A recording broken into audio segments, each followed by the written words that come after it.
अस्सलामु अलैकुम मेरे सभी व्यूअर्स, हमने कुरान पाक का तर्जुमा और तफसीर स्टार्ट की है। आप लोग भी अगर यूट्यूब पर टाइम ज़ाया करने से बेहतर कुछ सीखना चाहते हैं तो हमारे साथ कुरान पाक का तर्जुमा शुरू कर सकते हैं। हमारी हर वीडियो देखने के लिए चैनल को सब्सक्राइब कर लें और बेल आइकन को प्रेस कर लें ताकि हर नई आने वाली वीडियो का नोटिफिकेशन आप तक पहुंच सके। और अगर आपने अभी तक बाकी सूरतों का तर्जुमा नहीं देखा तो चैनल में जाकर कुरान तर्जुमा और तफसीर प्लेलिस्ट में से बाकी सभी सूरतों का तर्जुमा देख सकते हैं। शुक्रिया। बिस्मिल्लाहिर्रहमानिर्रहीम।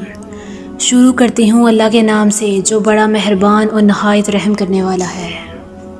कसम है अंजीर और जैतून की और सहराए सीना के पहाड़ तूर की और इस अमनो अमान वाले शहर की।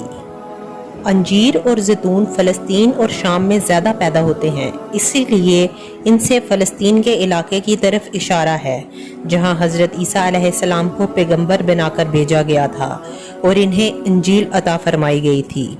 और सहराए सीना का पहाड़ तूर वो है जिस पर हज़रत मूसा अलैहिस्सलाम को पैगंबर बनाकर भेजा गया। इन तीनों की कसम खाने से मकसूद ये है कि जो बात आगे कही जा रही है वो इन तीनों किताबों में दर्ज है और तीनों पैगंबरों ने अपनी अपनी उम्मतों को बताई है कि हमने इंसान को बेहतरीन सांचे में ढालकर पैदा किया, फिर हम इसे पस्ती वालों में सबसे ज़्यादा निचली हालत में कर देते हैं। इसका एक मतलब तो ये हो सकता है कि जो लोग मोमिन ना हों वो दुनिया में चाहे कितने खूबसूरत रहे हों, आखिरत में वो इंतहाई निचली हालत को पहुंच जाएंगे क्योंकि इन्हें दोज़ख में डाला जाएगा। इसीलिए आगे इन इंसानों का इस्तिस्ना किया गया है जो ईमान लाएं और नेक अमल करें। और अक्सर मुफस्सरीन ने इस आयत का ये मतलब बयान किया है कि हर इंसान बुढ़ापे में जाकर इंतहाई हस्ता हालत को पहुंच जाता है, इसकी खूबसूरती भी जाती रहती है और ताकत भी जवाब दे जाती है और आइंदा किसी अच्छी हालत के वापस आने की इन्हें कोई उम्मीद नहीं होती क्योंकि वो आखिरत के कायल ही नहीं होते।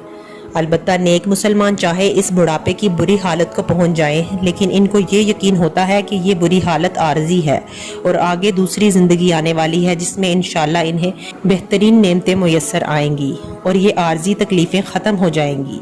इस एहसास की वजह से इनकी बुढ़ापे की तकलीफ़ें भी हल्की हो जाती हैं। सवाए इनके जो ईमान लाए और उन्होंने नेक अमल किए तो इनको ऐसा अजर मिलेगा जो कभी ख़त्म नहीं होगा। फिर ए इंसान, वो क्या चीज़ है जो तुझे जज़ाओ सज़ा को झुठलाने पर आमादा कर रही है? क्या अल्लाह सारे हुक्मरानों से बढ़कर हुक्मरान नहीं है?